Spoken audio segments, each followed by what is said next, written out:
Chester Otto Weger was born on March 3, 1939 in Derby, Iowa, to Herschel Wayne Weger and Juanita Louise Percy, the family's only son, raised along with 5 daughters. The family settled in LaSalle County, Illinois in 1942 in a home in the woods with no water or power. At 18, Chester enlisted in the United States Marine Corps, but went AWOL from Camp Pendleton when he learned his girlfriend, Joanne Orth, was pregnant. They soon married and would have 2 children together, daughter Rebecca, and then 2 years later, a son named John. Chester worked odd jobs to support his family, including as a dishwasher at Starved Rock State Park. At 21 years old, he was accused of committing a triple homicide, subjected to interrogation, the threat of the electric chair, and psychological warfare. A month before his 22nd birthday, he was sentenced to life in prison. He would remain behind bars for the next 60 years, emerging in February of 2020 on parole, just 3 weeks before the official outbreak of the COVID-19 pandemic.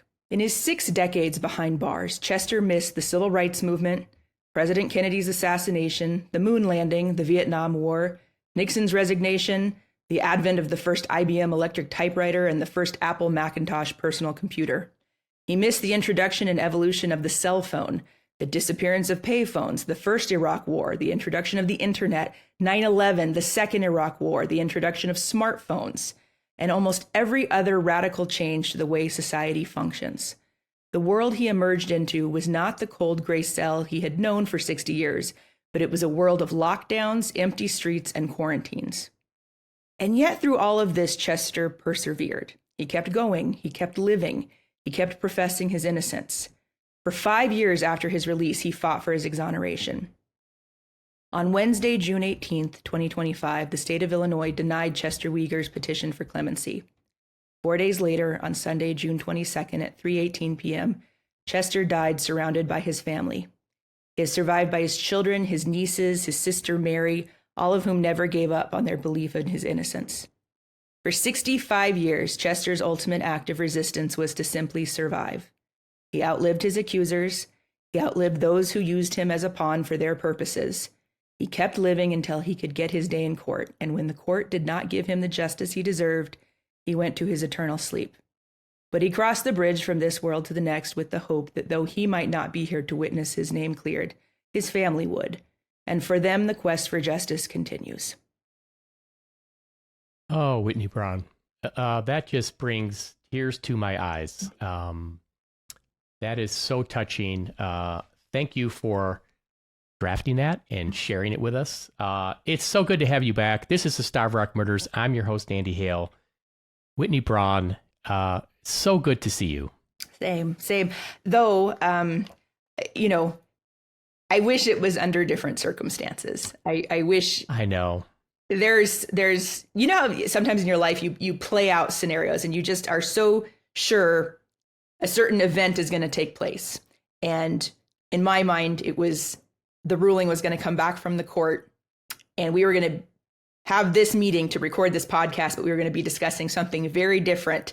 And I would not be leading into this with Chester's obituary. I know. This is not a podcast. I love being here with you, but this is not the podcast I ever wanted to record. Yeah. I looked it up. I went back to my little podcast app and it looks like our first episode was March 3rd, 2022. Yeah. So basically, 3.5 years. It's incredible to think that we've been on this journey that long. And if I could have fast forwarded back then to the final episode, I would have really hoped for and expected a happy ending. Mm-hmm. Chester deserved a happy ending. We proved our case, and I'm still so disappointed in kind of this puzzling court ruling. And that's where we're at.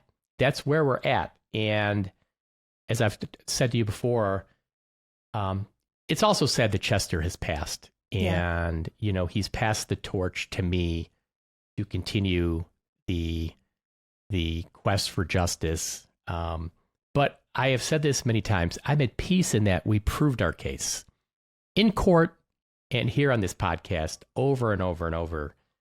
We proved the case. So I want to do today, I want to just do a little reminiscing, kind of just talk about a lot of different things. So one of the things that just struck me when you read that intro, you said at 18, he went to work at the Starved Rock Lodge. What a fateful decision that was. And I thought about it when you said that.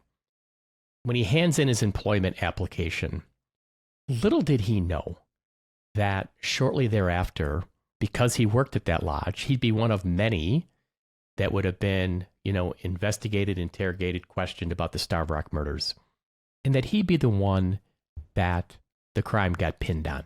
He would be the fall guy. He would be the patsy. He'd be the guy that they coerced a confession from, and then would have to give his life, give his life to all those who falsely accused him and knew that he had nothing to do with it. And I just think of that decision. Instead of going to work at Starved Rock, if he'd have said, I'm going to work at a restaurant, I'm going to deliver papers, I'm going to be a bartender. What a different life he would have led.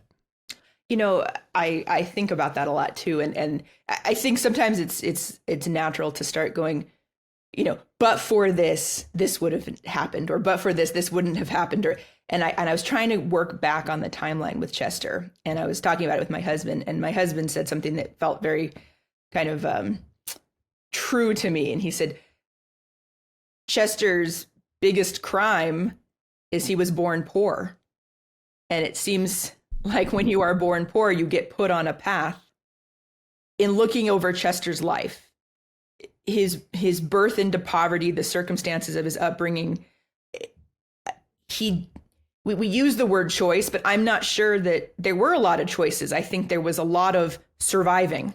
And I think if there's like one word that I could use to describe Chester, it's survival. I mean, even, I mentioned in the introduction, he supported the family growing up by hunting in the woods, just every day trying to survive in a house with no running water, with no electricity, hunting in the woods, trying to put food on the table, joining the military to try to get a chance at a better life and get out of, poverty. And I think Chester is this sort of, fascinating case study in the cycle of poverty, and that mixed with these really heinous and unfortunate circumstances.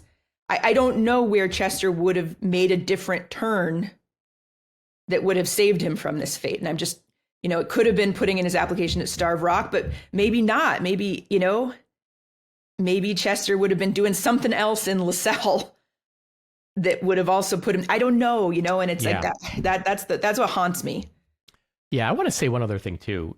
It's been a quest for justice for Chester Weger, but it's also, I don't want to forget the victims. Yeah. The three women, Frances Murphy, Lillian Oding, Mildred Lindquist, they deserve justice as to what really happened. Yeah. Those three women deserve justice to what's really the truth. What really happened here? Who is behind this? Who knew it? How did it come about? I thought we presented some pretty compelling evidence that cast some suspicion on Robert Murphy. We backtrack, we had Roy Tyson saying, Smokey Rona said he was approached by the Chicago Mafia. One of the husbands wanted his wife killed. Melissa Smith, grandfather within the Chicago Mafia, said one of the husbands wanted his wife killed.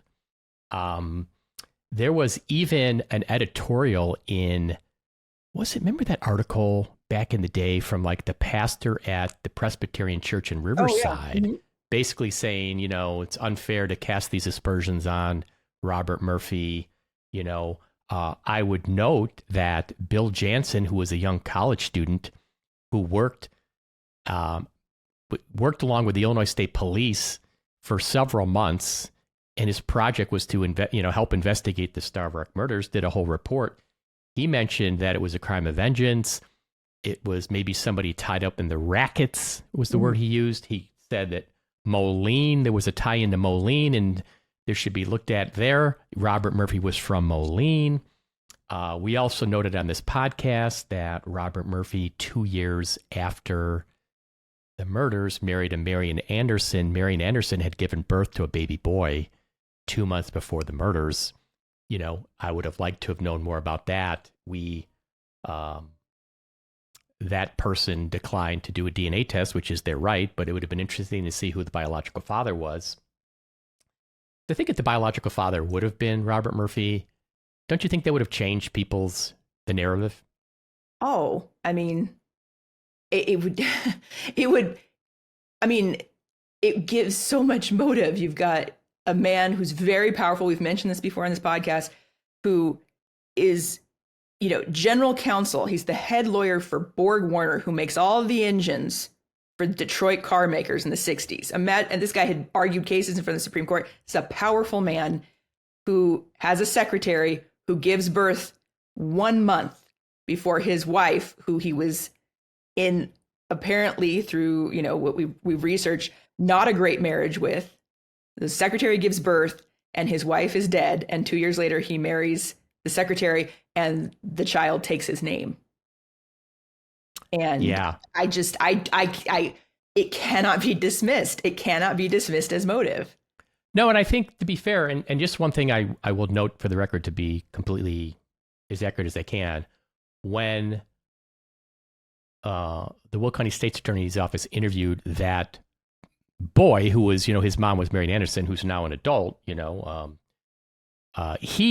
he denied that she was ever a secretary for him. I don't know if it's true or not, whether she was or wasn't. I don't know. I'm just going to say that's what he said. Mm-hmm. But clearly, it's fair game to look at any of the husbands. It's fair game to look at this as a possible motive. So I just think that is always kind of where you would start as a detective. I think you'd start with the husbands. And I will note, without getting into the details too much, because I didn't want to necessarily do that in this podcast, but Frances Murphy is the one who's missing the tip of her left index finger post-mortem.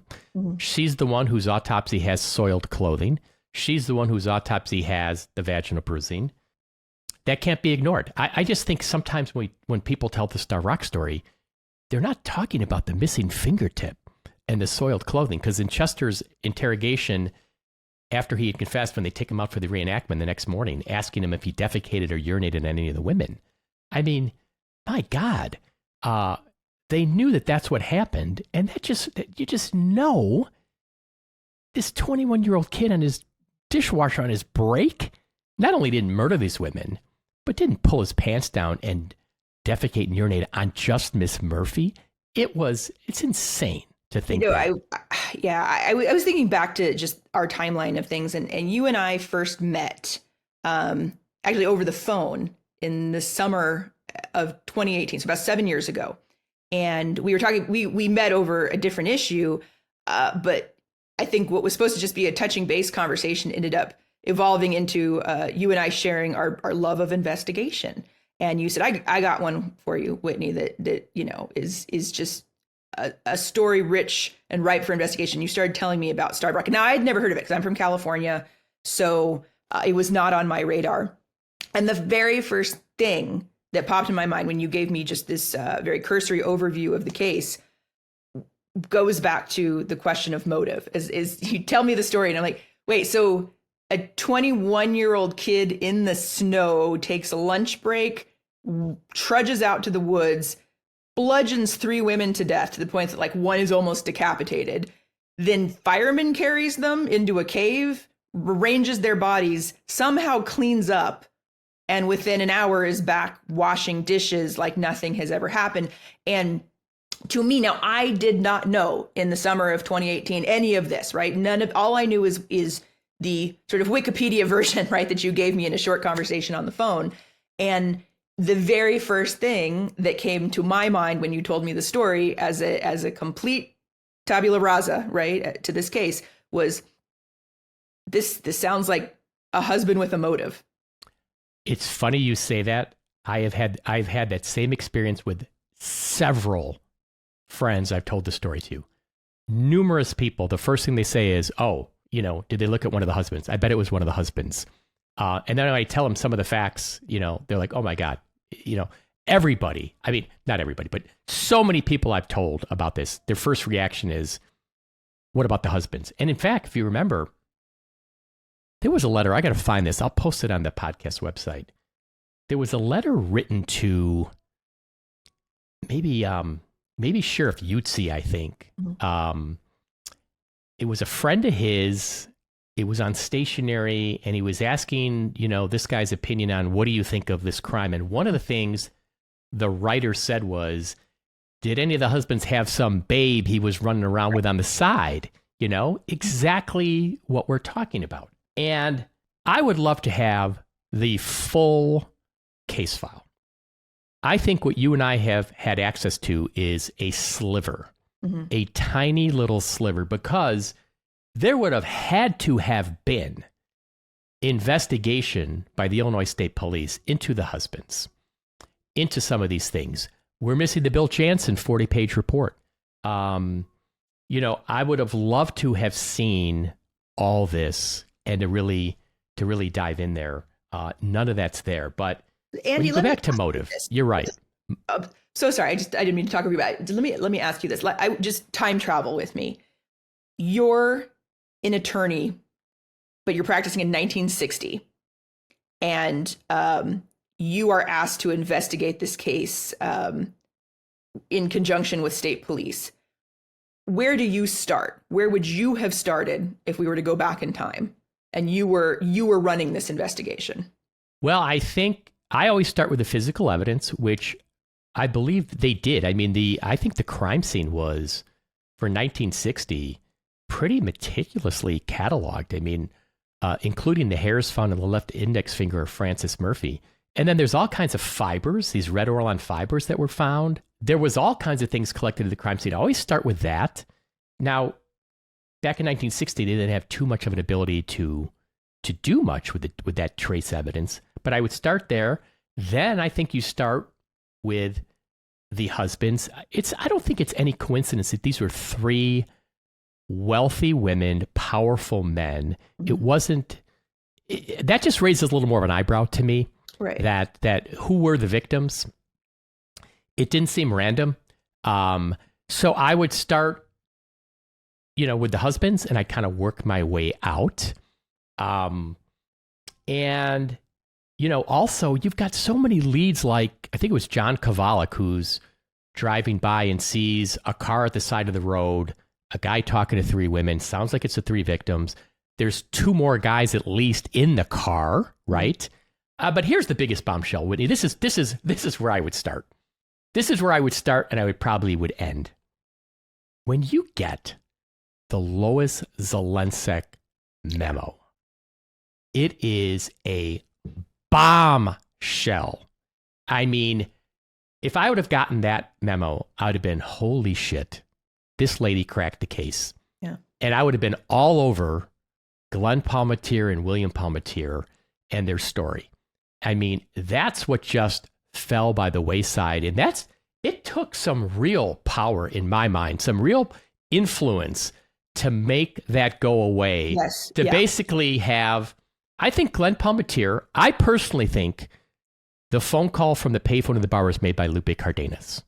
That sounds most logical to me. So I think Glenn Palmatier could truthfully deny making the call. Now, he'd be lying about knowing what was going on, because the Illinois State Police, in that interview with Glenn Palmatier, said they're in there doing surveillance like all the time, and they'd always see him talking to Lupe Cardenas.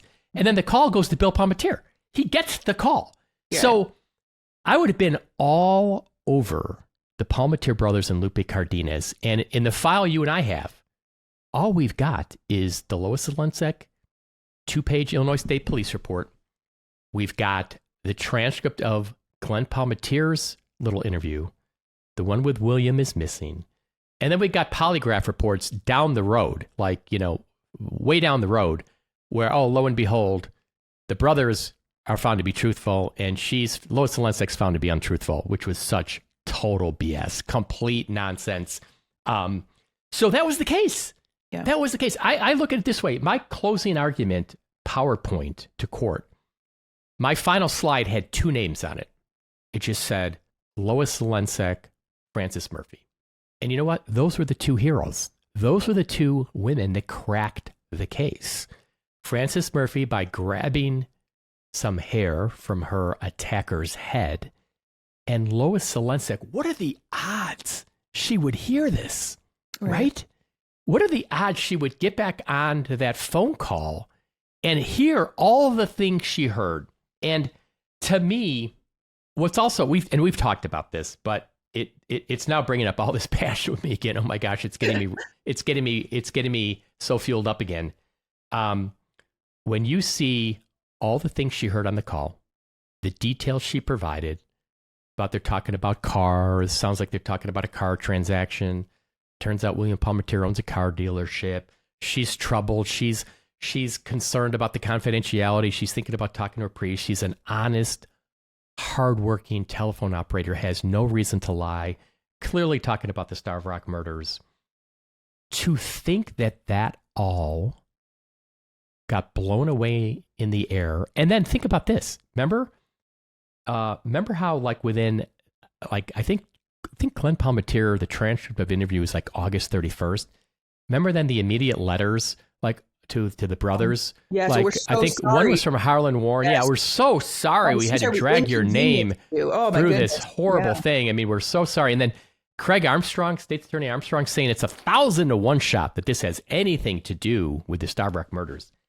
That's where I would have started, Whitney, and that's where I would have focused the entire time. So this is a point that I think is worth making, that generally in the law, evidence is given slightly more credibility when it is given and it is not in your best interest, right? When you are sharing information with the court that may not present you in a favorable light or may actually be injurious to you, that is considered to have weight and credibility, just because why would you do something that's against your best interest? Lois Zelensek had absolutely nothing to gain by coming forward with this information. In fact, she only potentially had a risk of being sanctioned at her job for an ethics violation, because in 1960, you weren't supposed to listen or report anything you heard. She only had the potential to implicate herself with some nefarious people, right? She went to her priest. Like, this was only against her interest to come forward, other than for her conscience's sake. And so I feel like the fact that then, she wasn't deemed credible and her polygraph was considered suspect. I find it so infuriating that this woman takes the time, makes the effort to be what I hope every good citizen would be in this country, and that is forthright and honest, even if it is not in your interest, in the name of justice. And she does that, and she gets kicked in the face for it, right? It makes me so angry. It's unbelievable. Every time I go back and read that interview, and then there's so many, every time I read it, something else jumps out to me. And the last time I read it, what jumped out to me was the very end was the Illinois State Police people that are drafting the memo, who interviewed her, said they found her to be most sincere. Right. And then they note that, and the people we talked to from the Aurora Police Department also found her to be most sincere. So let's backtrack. She tells this story to her neighbor, Gladys Brummel, who, bless her heart, Gladys, if you're out there, thinking about you. She was 91 the last time we spoke, probably 92 now. Gladys Brummel tells her husband, Jim, who's an Aurora police officer. He hears the story and he says, "Oh, Lois, we gotta report this." So they get out of the Aurora police station and she gets interviewed. And then obviously they find her to be credible, because it goes up the chain to the Illinois State Police, who are investigating the case at that time. And everything about her is so credible. I still can't believe, it makes me crazy that all evaporated. Mm-hmm. How does somebody make that all evaporate, Whitney? How does that all go away? Think of the power. Yeah. And what people don't realize, and you and I know, and we've said, I think the Chicago Mafia was involved in this. We've talked about this here. One of the husbands wanted his wife killed. Chicago Mafia is enlisted to do it. 1960, the Chicago Mafia had their tentacles everywhere. People don't realize the Mafia was involved not only in organized crime, but in local government, in police, in police forces, politicians. Those tentacles in farming subsidies. I mean, in everything. It spread everywhere. So the influence that was exerted back in the day is truly astonishing, to think that this could all evaporate, is really incredible. And I still can't believe that it happened that way. And of course the brothers are going to deny it. Duh, Yeah. But I would love to know whether there was any other investigation done by the Illinois State Police. Because then what happens, if you remember, in the fall, September, late September, that's when Harlan Warren takes over, does his own secret rogue investigation. Mm-hmm. And that's when everything goes south with Chester Weger. It's Harlan Warren, it's Deputy Dummett, it's Deputy Hess, and then they're doing their own little bullshit investigation. And that's when we go down the Chester Weger path. That's all the Harlan Warren investigation, And it's amazing that the Palmatier brothers just evaporated. That's the best way I can say it. They just evaporated. They not only evaporate from the police record, they both died before the decade was over. And so they just sort of are these shadowy, mysterious figures to me. Even just trying to investigate them as historical persons, not even associated with this case. They both have pretty rich political careers, in both law enforcement and local government, and they're successful businessmen. And then they're dead by the end of the decade, and there's nothing there. The trail dies with them. And it's again, there's few things in life that infuriate me as much as not being able to follow a lead further and just not knowing. And I want to know about them so much, and I don't know where else to scratch to find out. This is what's interesting too, if you think about it. I think about sometimes how many people were in on this. So let's just focus on what we know with the Zelensek memo. So you've got the caller, let's say that's Lupe Cardenas, who I think it is, because she describes, the detail in that memo, my gosh, it sounds like a burly guy, limited vocabulary. She talked about the way he spoke. Sounds like Lupe Cardenas. So the caller knows that there's this other guy who's got buddy overalls in the trunk of a car. Why does the caller know that? The caller knows that. Whether it's Glenn Palmatier or Lupe Cardenas, they know. Right. And then they're calling Bill Palmatier, and he knows. And he's like, yeah, tell the guy to just burn the clothes. So let's pause. Why do those three people know? Okay? They know. And the guys down in the canyon know.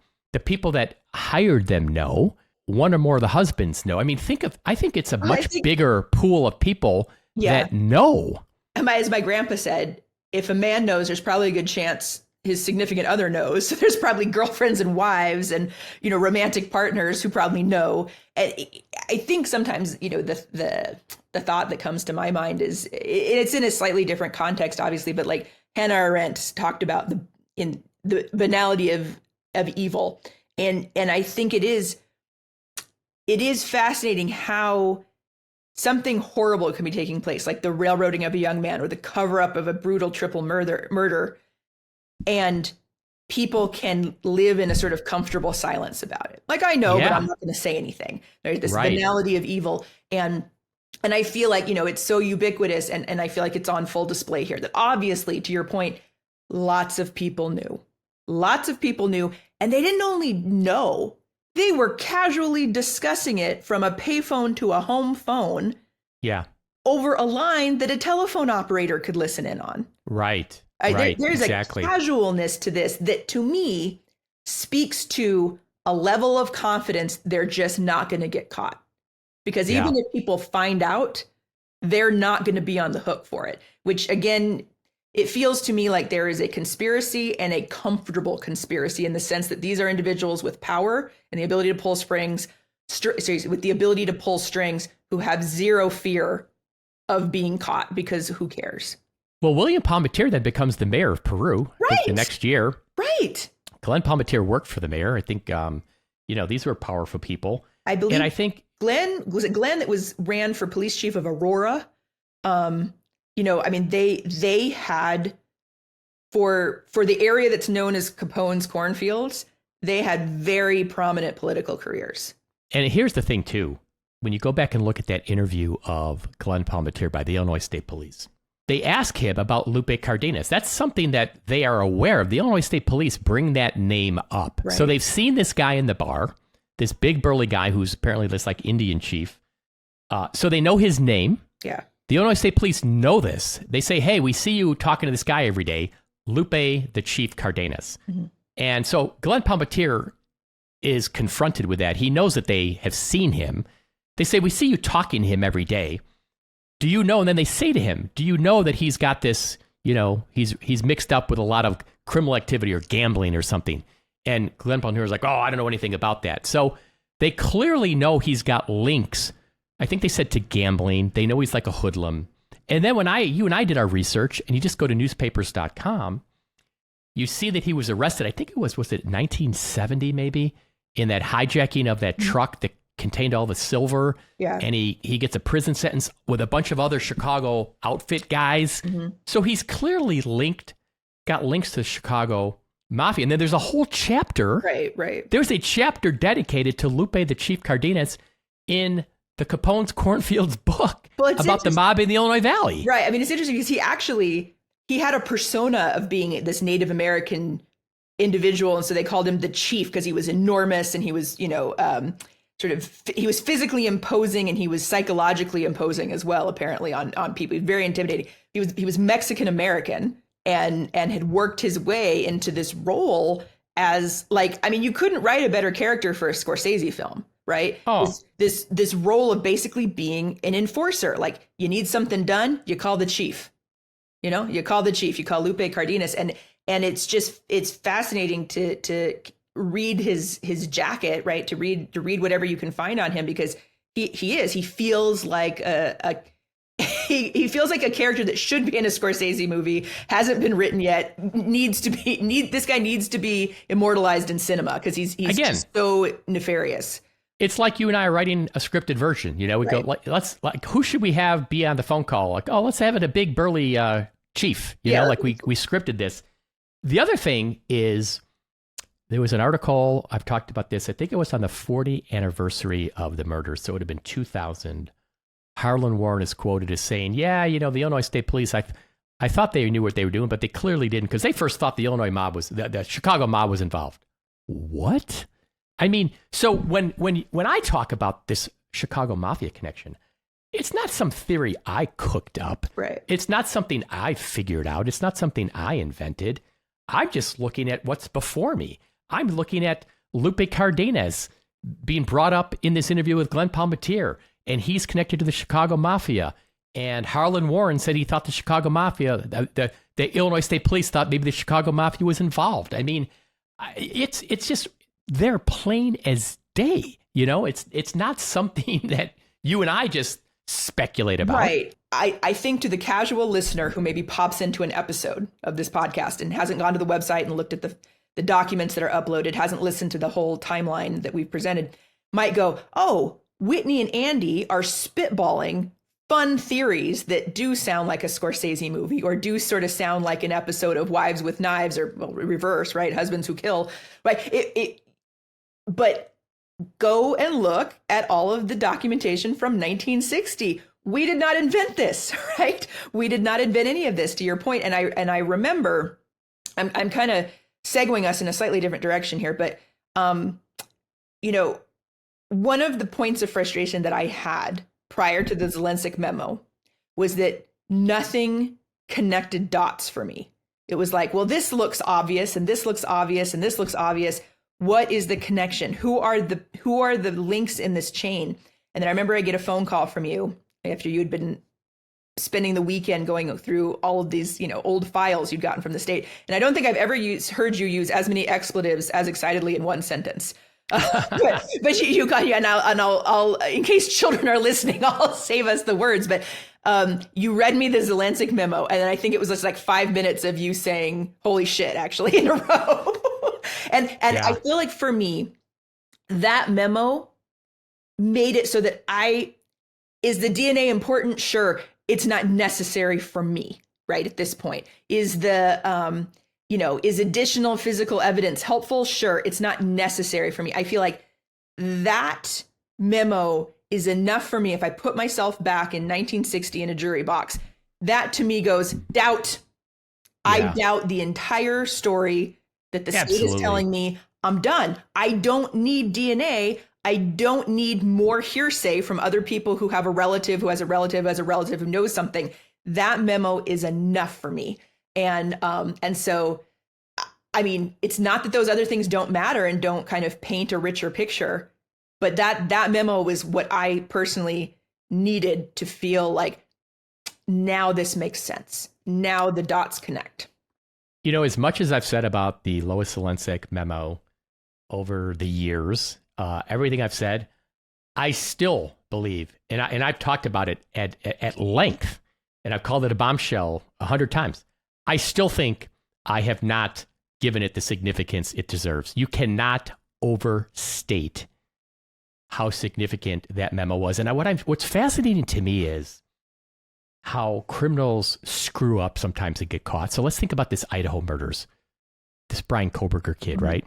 He goes through all this like planning. He buys this knife on Amazon and he's planned this whole thing out. He's driven by their house according to cell phone records like in the months before, and he's got this elaborate plan.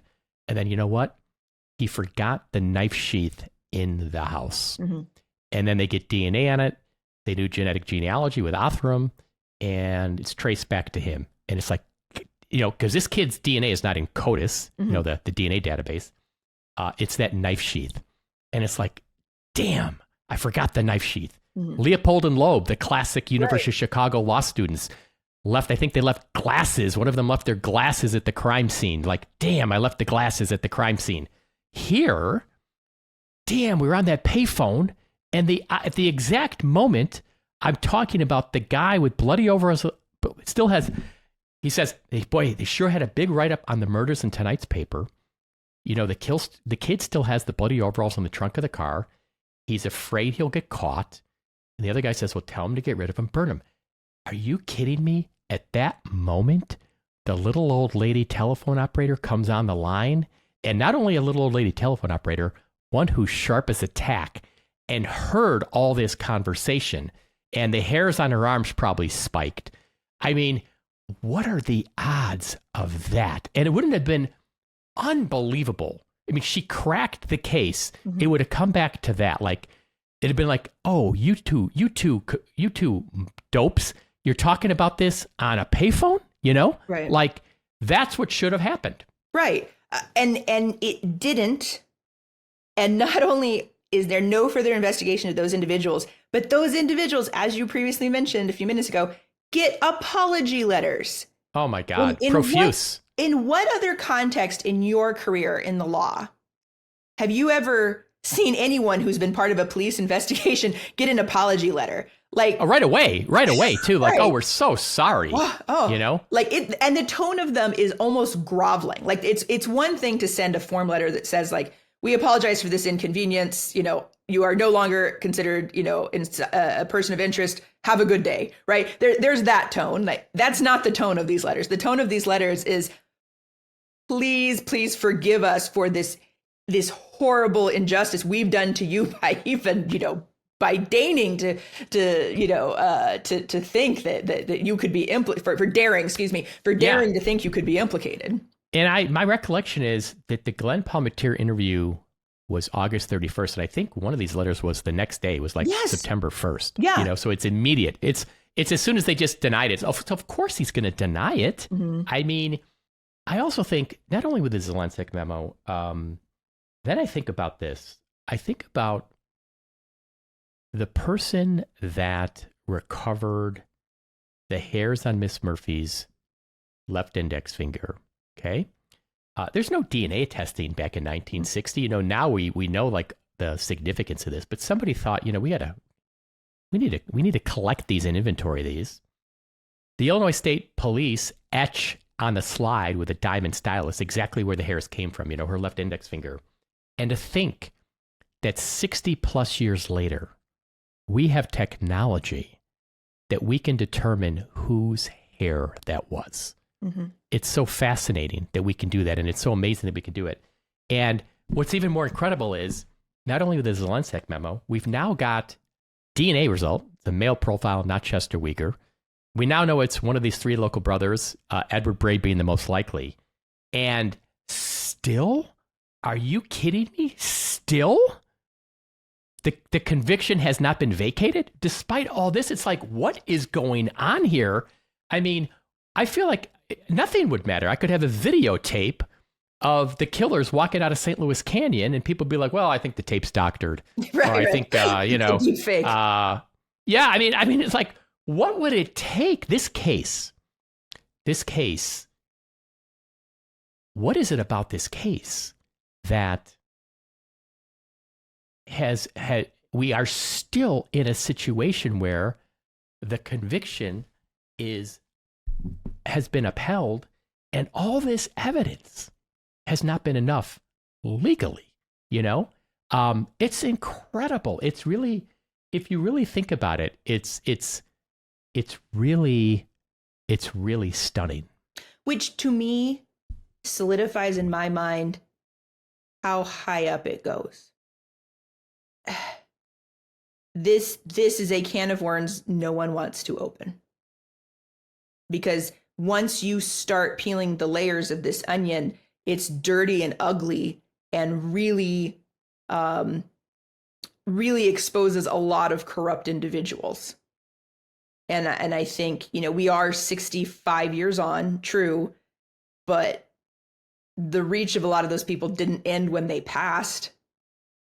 That they set in motion, I think, a chain of events that utilized Chester Weger as a patsy so that this would just never come back to bite any of them or their legacies. It's really incredible. And I just think of, having you on this podcast, and I think of the journey we've been on the last 3+ years. And just our organic, it seemed like every week we were learning something new. Having another, I think at some point the word bombshell got so overused. It's like, oh, really, another bombshell? But it was, Right. One thing after another. I still am just blown away by how much we have learned from a case that was so old. And I'm also so intrigued by knowing that there's so much I don't know that is buried in those files that I'll never get a chance to see, that I'd love to get a chance to see. And I'm still hopeful that there's something out there, that there's something or someone out there that's going to shed further light on this. And let me talk about one other thing, and we haven't really gotten into this. So, Melissa Smith said her grandfather was in the Chicago Mafia, told her that this is a Chicago Mafia thing. He picked the guys who went down there to do this because one of the husbands wanted his wife killed. Okay. His name was Roy Grizzy. Well, we learned that Mr. Grizzy had 4 brothers, one of whom was Al Grizzy. Al Grizzy, we found newspaper articles in 1961 that he was, I think, the licensee, so almost like the liquor licensee of something called the Devonshire Hotel, which was a notorious mob kind of headquarters on the north side of Chicago. A lot of Chicago mobsters were linked to the Devonshire Hotel. There were articles about Al Grizzy, in 1961. So it's, again, that's Al Grizzy. It's no stretch to think his brother might also have some kind of affiliation with the Chicago Mafia. So again, all the things we're bringing up, these aren't some wild, it's not like we're saying, all this has some corroboration and makes sense. Yeah. Factually, the dots are all kind of connected. And even with Edward Bray, the fact that he died 2 days after the bodies, that the women's were murdered. So he was 60 years old, single, security guard at the Seneca shipyards. Okay. And I talked about this on another podcast that I just did where I was surprised the court was doubtful that a 60-year-old would be involved in a crime. And I was like, I just think that is absolutely silly. I mean, what about a 60-year-old security guard at the Seneca shipyards is no less capable of murder than a 21-year-old dishwasher on his lunch break at the Starved Rock Lodge. You know, Yeah. I mean, and in fact, the fact that he died 2 days later, to me, sounds awfully suspicious. Right. You know, I mean, look, the circumstances of his death, just to remind people, was he's the night watchman again at this munitions plant, right? He is found slumped over the steering wheel of his snowplow the same morning the women's bodies are found, and that feels, I mean, it's a very macabre scene too, right? We've got we've got the women displayed in the snow in the cave, and we've got this guy slumped over his snow-encrusted snowplow, you know, in the shipyards. And okay, he's 60 years old. I mean, I to your point, I don't think that he at 60 is any less capable of trudging back into that canyon than Chester Weger would have been at 21. Walking to that canyon is not, I don't think, that's not the question here. The question is, could any one person, whether they were 60 or 21, have committed this murder by themselves? And I think the answer is no. So I think a 60-year-old man with other individuals is a much more plausible explanation than one lone 21-year-old dishwasher who comes back clean as a whistle, right? Because I mean, let's just point out that other issue. Chester comes back to the lodge. yeah, it comes back to work. So Yeah. you know, the police would have been interviewing everybody working that night and said, "Hey, did you see Chester that night when he came back? What did he look like? What did you see?" Right. Nobody testified at the trial to seeing anything No. suspicious on Chester's face, body, or clothing the afternoon and night of the murders. It's going to sound really gross what I'm about to say, but I mean, the amount of injury inflicted to those women, Chester would have come back looking like a Jackson Pollock painting of blood, right? I mean, Yeah. the splatter would have been unbelievable. We know Chester comes back to work and no one says anything. No one notices. We don't know what Edward Bray was doing, right? All we know is that 2 days later, Edward Bray is found dead. And to the point about him being 60, well, yeah, maybe the stress of being involved in this physical altercation and this triple murder gave him a heart attack, okay? Right, So or- I don't think that's a big stretch, you know? Yeah, or his hairs are found in the severed fingertip, implying he's the one that maybe cut it off. Right? Could be. And maybe Could that be. upset someone. Maybe that was not part of the plan. Who Right? knows? Who knows? And so maybe something was retaliatory against him for taking a finger souvenir. I don't know. And by the way, and there's a million points like this. So at our evidentiary hearing, I had retained a forensic pathologist. His name was Dr. David Fowler.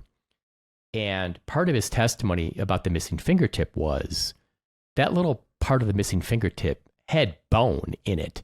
He said it is difficult to cut through bone. You have to use some force. It's not easy. It's not like you can just take a pair of kitchen scissors and cut somebody's fingertip off, you know? And that again goes, all these things that the police knew, okay?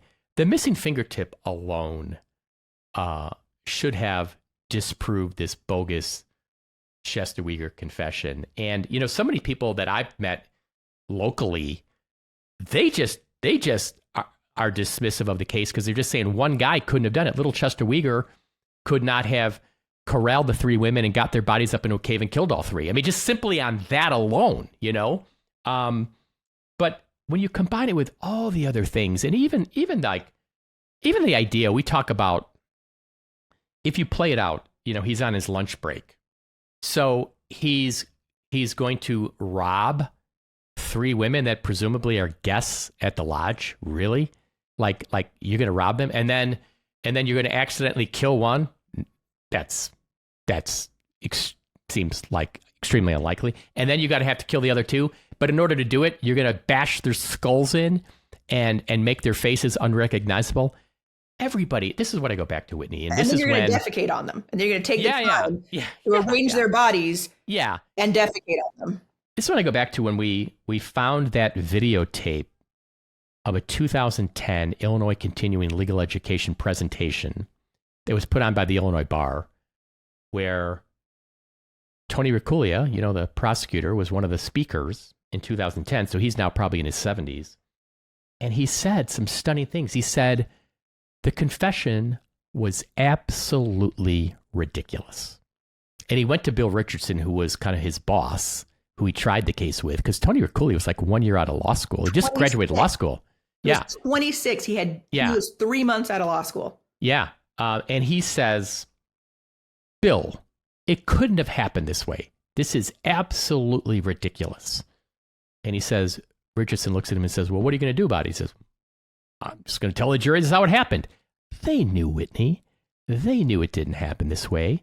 Everybody knew it didn't happen this way. And in fact, in my closing argument, the evidentiary hearing, I had a whole PowerPoint slide where I read Mr. Reculia's closing argument. At the very end, he said, Chester Weger doesn't deserve 199 years in the penitentiary.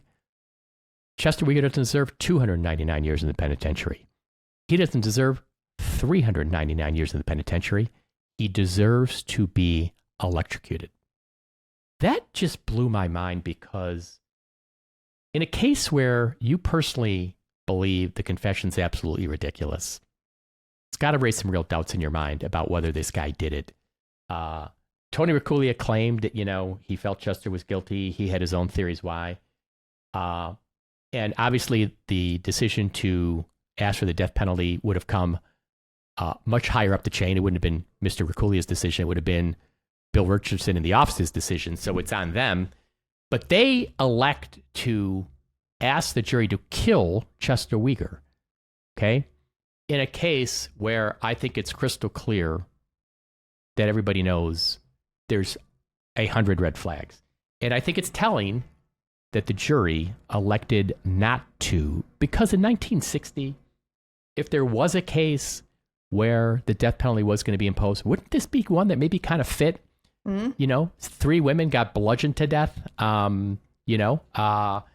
It's at a time when jury, I mean, I'm beating a dead horse here probably, but we know this too from interviews with jurors. They had their doubts, but they're like, well, but he confessed. Because in 1960, there wasn't the understanding of false confessions that we have today. And I imagine a different timeline, right? I imagine the timeline where we won in court on June 18th. But I also imagine a darker timeline, which is, what if, again, the banality of evil had overtaken that jury, and the jury had just gone, yeah, okay, he confessed, and we're gonna go with the prosecution's story. Fire up old Sparky. Yeah, let's send him to the electric chair, and then this, you and I would probably never be in conversation. No, none of this would happen. We would not have learned anything we learned. We would have never heard about the hair being traced to one of the 3 Bray brothers. Nobody would have flushed this out. Back then, it was, pre-Brady, people, Brady versus Maryland. The state didn't even have to turn over exculpatory evidence to Chester Weger. Think of what they might have known. We have no idea what else they might have known that they didn't have to turn over. And it's just incredible to think. And it just, I think one of the most stunning things that happened along the way, we talked about the Lois Zelensek interview being a bombshell. I think another one was when Chester had been released on parole and he's out grocery shopping with his nieces, and a guy even older than him comes up and says, Chester, I know you're innocent. And it's Louis Getch, the 1960 Justice of the Peace local grocer, who during his interview with the Will County State's Attorney's Office said he had never been asked to sign arrest warrants for murder before. It was the one and only time. He was told he's going to sign them. Other judges were mad that, he was doing it. And he thought Chester Weger was innocent. And when I met with him, he called Dummett, he's how he referred to Dummett. He'd say, Bad Billy Dummett. Bad Billy Dummett. Dummett had such a reputation back then. Isn't it incredible that Louis Getch, 95 years old, would run into Chester Weger in a grocery store, recognize him, right, and walk up and say, I know you're innocent.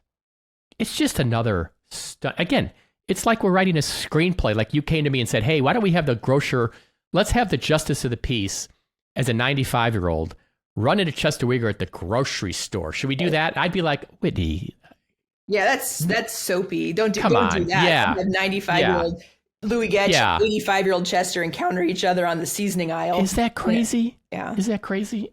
I just want to say, Whitney, I mean, we could, I just wanted to kind of reminisce, and reminisce is probably not the right word, because reminisce, I think of like meaning like you've got these fond memories. It's what's the word if you're kind of thinking about things that are sad memories or mad memories? We are doing a post-mortem.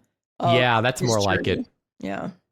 And I think of the journey that we've been on together and all the emotional roller coaster that it was. As somebody who, I'm typically on the defense side of the legal cases I do. And I've seen a lot of, people get their convictions vacated on very flimsy evidence. It could be like one witness recants, one gang member recants his testimony and this person's now released from prison. And I've seen this happen a lot. It seems like here in Chicago. And then I think of Chester Weger and all the evidence we amassed, start to finish. And to think that, the conviction stands, it's really incredible. But I am hopeful that, and I firmly believe this, the final chapter of this story has not been written. I know, I said this before. I did a little video on this. I've got a sign around the corner of my office that says, everything in life is an opportunity. Okay. I preach that. This is not the road I was expecting to go down. I was expecting to win at that court hearing. I felt like we met our burden. I thought we proved our case. I thought we should have won. But here I am. And I'm now going down the road less traveled. For some reason, there is an opportunity awaiting me. I don't know what it is. I don't know where it's going to go, but I know this, it's out there. Yeah. It is out there. And I'm going to find it. And I think down the road, there's going to be a podcast episode where you're going to be like, can you believe it, Whitney? Can you believe this? And I would have never found this out unless I was forced to go down this road less traveled. Because if we win, it's over. Right. It's over. Right. I mean, we're done. There's nothing, the conviction's vacated. Right. It's over. But now, because it's not, and I'm going down the road less traveled, I have this strong feeling in my gut, and I so trust my gut and my intuition that there's something out there awaiting me, and it's going to come to me at some point. I don't know when, but it's going to come to me. I mean, I think when I've talked to people who have learned of, the events of the last month, a lot of people go, oh, it's over. And I go, it's not. It is not over. Chester's passing does not mean this is over. Andy's not giving up. The truth is still out there, right? There's still more to tell in this story. And I think the quest for justice only ends when we stop talking about it. Yeah. That's that it ends when we stop talking about it and we stop caring. But as long as people out there keep caring and keep talking about this, it's not over yet. Yeah. There've been so many things, and I could go on and on and on. I have so many anecdotal stories. So I had one even more recently, maybe this is just a couple months ago. I had a guy reach out to me. He emailed me, and his grandmother was Josephine Schmidt. Oh, she actually was like the bookkeeper at the lodge. She testified at the trial about, basically they had her authenticate that Chester was working on Monday, March 14th, because he picked up his whatever check or whatever. Mm-hmm. So she gave some little testimony on that. He said, this is what he said. He said, I was very close to my grandmother later in life. We would take long walks together all the time. This is the word, I'll never forget this. Gives me goosebumps. He says she was haunted by this verdict. It bothered her. She said that there was some really intimidating police officer back in the day who was like, basically kind of made everybody at the lodge get in line with this Chester Weger story. And it's like, hey, you want us looking at you, kind of like this intimidation. It sounds like dumb it to me. But he said this word, he said the word haunted several times, how this haunted her. And yeah, it's just a little anecdotal story, but that has power to me, you know? That just resonates with me, hearing something like that. It does. I'm sorry, I misspoke. I called her the juror. I mean, witness. I mean, she was a witness to the events of that time, and she, if you know, you use the word haunted, she would have been aware that this didn't make sense, right? That an injustice was playing out in front of her. And I mean, I think that I would give anything to be able to go back in time and talk to so many of the people that were there and participate in this who we've lost over the intervening 6.5 decades. I would just give anything to be able to go back and talk to them and just get a little detail here and a little detail there and confirm a little bit of the timeline. And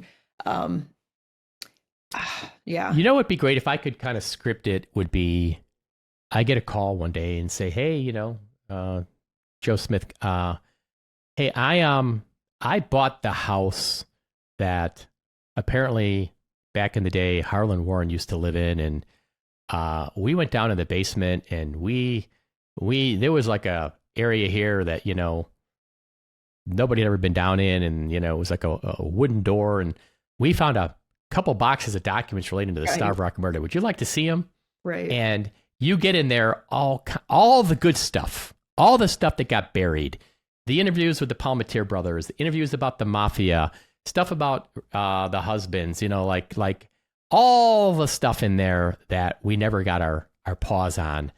Something like that.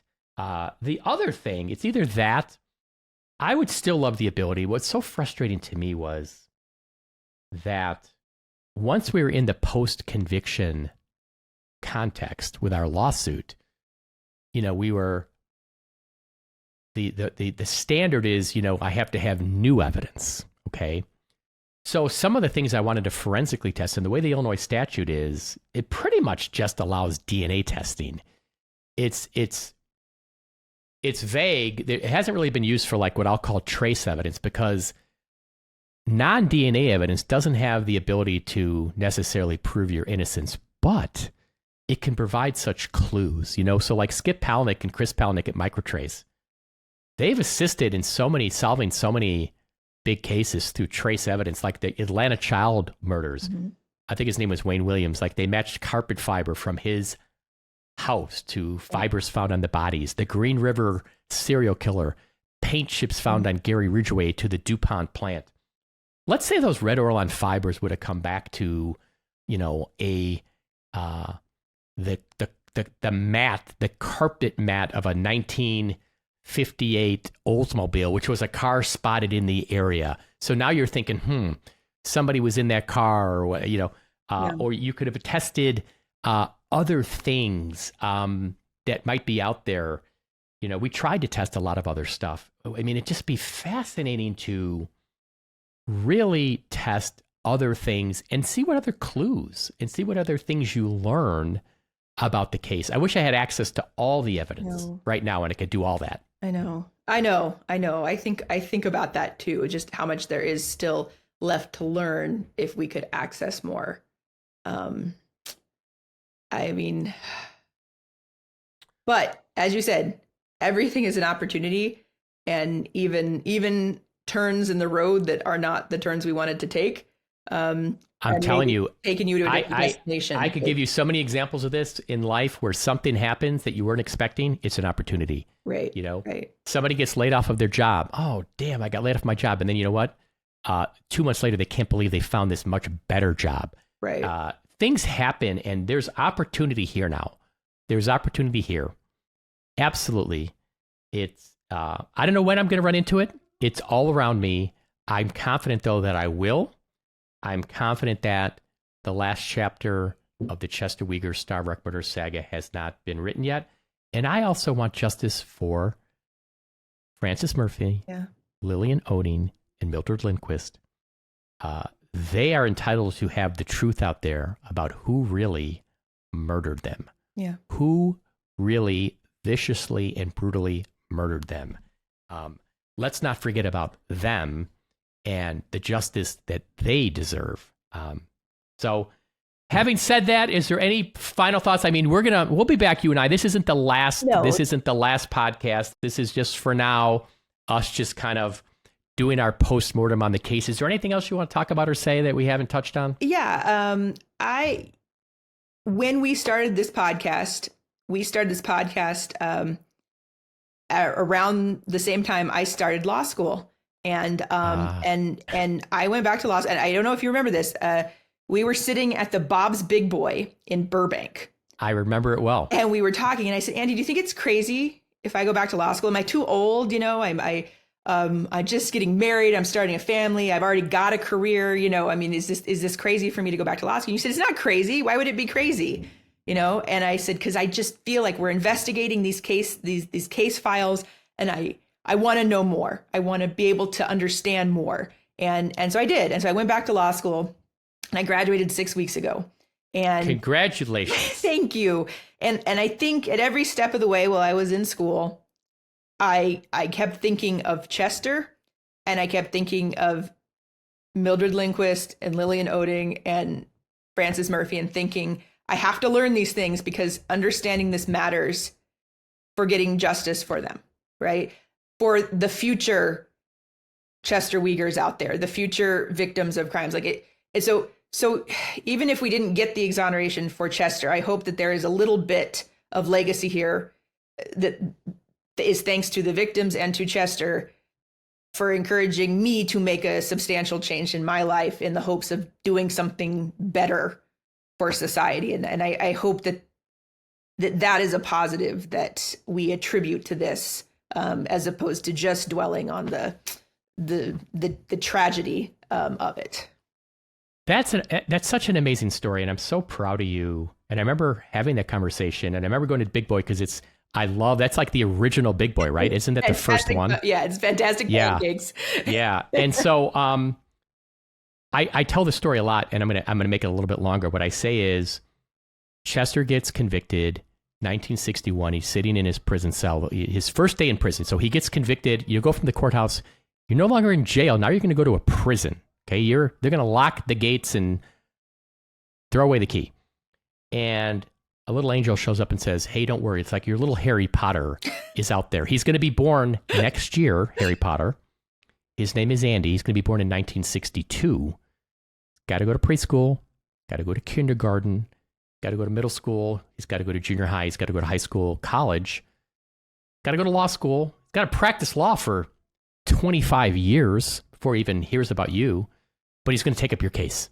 And he's going to make tremendous progress on it. And he's going to shine a light on all the injustices. He's going to show you didn't do it. And then I'm going to keep going.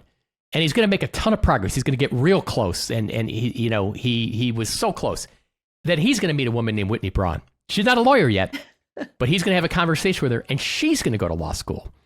And then she's going to go to law school, and then she's going to have a career. Now she's going to be a lawyer, and she's going to work several more years honing her skills and just taking a deeper dive and hang tight. And then eventually the two of them are going to finally prove once and for all conclusively who the real killers were in the Starbuck murder. Think of that scenario playing out.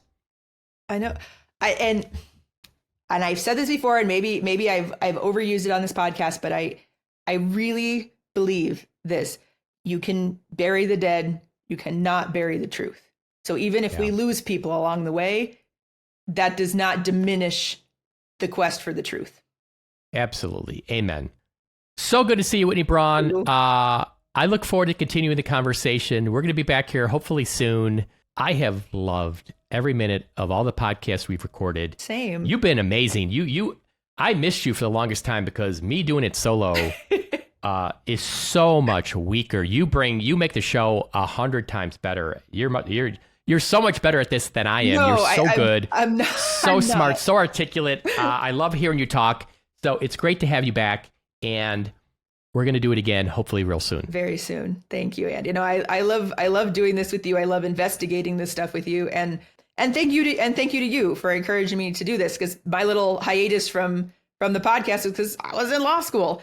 And plus you had a full-time job, and I have a toddler. So it's been a 3-year roller coaster. But I mean, I hope people who are listening to this know that the roller coaster, hopefully, it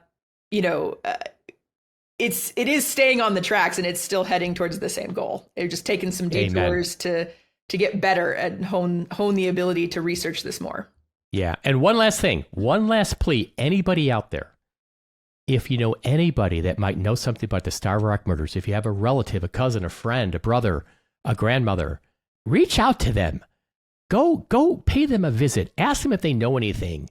Nothing, no tip is too small. Reach out to Whitney and I.